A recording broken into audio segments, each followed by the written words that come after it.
Moi, je suis né à Saint-Louis-Terrebonne. Je suis un Lanaudois. J'ai grandi sur les terres de mon grand-père, en Saint-Roch.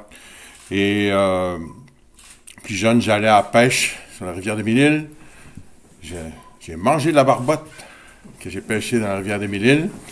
Et si je suis ici aujourd'hui en appui total à cette cause-là, cette pétition-là, c'est parce que je souhaite ardemment que mes petits-neveux, mes petites-nièces, mes enfants, mes petits-enfants, puis tous ceux qui vont suivre, tous ceux qui vont venir après nous, puissent eux aussi goûter à ces plaisirs de manger les poissons qui sont dans les rivières. Même ce matin, j'ai lu, suite à l'accident de Mégantic, dans la rivière Chaudière, maintenant, c'est la moitié des poissons qui sont plus mangeables. J'ai vu un film il y a quelques années, c'est sorti en 2002 de Robert Mondry, qui parlait la loi de l'eau et qui il étudiait la présence de perches chaudes, enfin il observait, analysait, il comptabilisait la présence de perches chaudes dans la rivière Yamaska, et puis il disait on va retourner là 10 ans plus tard pour voir si ça a diminué, si ça s'est amélioré, tout ça. Et ils sont retournés et ils en ont pas trouvé de perches chaudes. Alors, je suis content aussi, M. Thériault, qu'on fasse abstraction des différentes partisaneries ici aujourd'hui, parce que je suis certain d'une chose, c'est qu'on soit bleu pâle, bleu foncé, vert, rouge, jaune, orange. Je pense que tout le monde aime l'eau de la couleur limpide, claire et transparente. C'est de ça qu'il est question, en fait. C'est de l'eau. Parce que l'eau, c'est aussi l'agriculture. Parce que quand je disais justement dans ce même film-là, la loi de l'eau, il disait qu'il y a l'eau de la rivière Yamaska. Maintenant, tu ne peux même pas la prendre pour arroser les champs, parce que l'eau est toxique. Alors, quand on parle d'eau, on parle dans le fond, on parle de nous. Nous autres, on a tous à peu près 60% d'eau dans notre corps. On est tous un petit morceau de rivière sur deux pattes. L'eau, c'est notre vie. S'il y a plus d'eau, si l'eau est contaminée, ben il y a plus de vie. Alors, il y a rien. Moi, quand on me parle de redevance, il y a rien qui me séduit dans tout ça.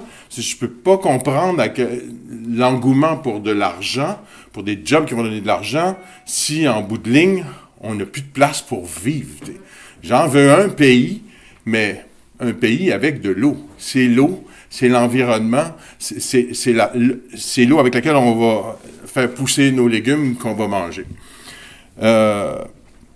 L'agroalimentaire, c'est 124 000 emplois. Je disais, le tourisme, c'est 388 000 emplois au Québec. C'est 10 fois plus que le secteur pétrolier.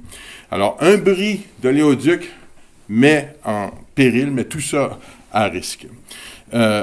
D'autant plus que ça aussi, c'est pas soulevé souvent, mais on n'a pas, personne n'est préparé, il n'y a pas une municipalité qui est vraiment préparée pour faire face à ces catastrophes environnementales-là. Et on dirait qu'ils s'en foutent complètement de nous équiper, ou en tout cas même d'adresser le problème, d'en parler. Tu sais. Et donc, il n'y a personne qui est prêt à vraiment accoter ça financièrement, ces catastrophes annoncées-là. Puis, on n'est pas plus prêt à manger du poisson intoxiqué. Alors, c'est bizarre parce que les pipelines, on dirait qu'on ne veut pas trop en entendre parler.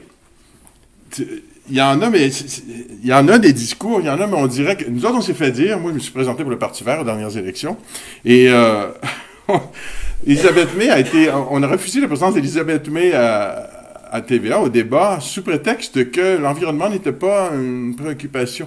C'est quand même, faut le faire, faut le dire. Hein? Alors, les pipelines, on veut pas trop en entendre parler, puis je me dis, ben ça tombe donc bien pour eux autres, ils veulent pas trop nous en parler, les autres non plus. Ils veulent pas trop nous le dire. Moi, je rêve, j'ai vu un film, un documentaire sur Kinder Morgan, vous parliez que ça a été bloqué sur la route par des Autochtones, une communauté unie totem là-bas. La femme, je vous dis, je l'enviais, elle était là, les bras croisés dans la rue, puis elle disait au gars de TransCanada, tu n'as pas le droit d'être ici. Tu ne passeras pas ici. Puis le gars, il était là, il était venu tout seul, il y avait le camion en arrière avec ses employés, il s'en allait faire de l'exploration, ça c'est dans l'Ouest. Il a dit non, tu passes pas ici, t'es pas chez vous ici. Moi, quand j'ai entendu ça, je dis mais qu'est-ce qu'ils ont les Autochtones de plus que nous, les Québécois, qui vivons ici depuis longtemps, moins longtemps qu'eux. Mais on n'a pas, on dirait, cette solidarité-là, et je rêve d'une solidarité avec les Autochtones là-dessus. Les Malécites, hier, c'était aux nouvelles du Nouveau-Brunswick, ils se sont prononcés contre l'oléoduc qui devrait passer sur leur terre, eux autres aussi, pour se rendre jusqu'à Saint-Jean. Et je me dis qu'il faut les applaudir, puis il faut vraiment s'acoquiner avec eux. Alors, quand il y a 82 maires de la CMM qui se prononcent contre le projet, vous le mentionniez, M. Thériault, qu'on les a accusés de manquer de vision. Puis moi, je me disais, mais c'est juste qu'on ne regarde pas à la même place. Là. Eux autres, ils regardent les actions, puis le profit, puis l'argent qu'ils vont faire avec ça.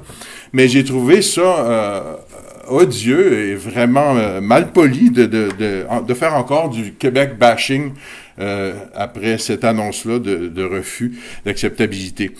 Parce qu'on n'a pas fait ça pour Obama.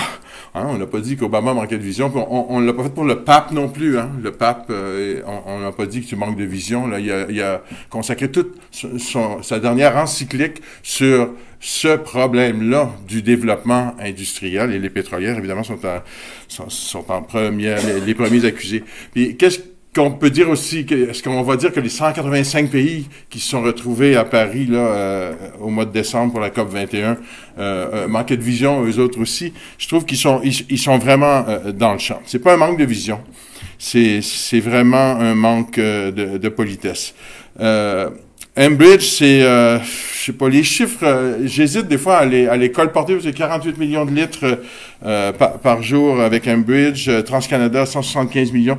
C'est des millions de chances de polluer, de contaminer l'environnement.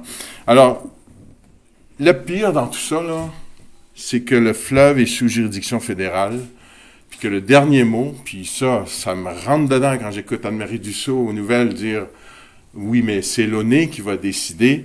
Il y a une loi hein, dans la Constitution canadienne, là, j'ai pris le chiffre, là, qui dit que le fédéral aurait le droit de déclarer tout le réseau d'oléoducs du Canada, construit ou à construire, à l'avantage général du Canada. Et ça pourrait pas être accepté dans la communauté, mais ça pourrait être accepté des niveaux décisionnels. Alors, Justin Trudeau a dit, qui a rappelé en campagne électorale que c'était pas seulement le gouvernement qui donnait des permis, que les communautés devaient aussi donner la permission. Alors, j'espère qu'il va tenir promesse, et puis j'espère que tout le monde va signer cette pétition, bravo Mme Crevier, que tout le monde va être solidaire de tout le monde pour empêcher ce projet mortifère d'un pipeline au Québec. Merci beaucoup.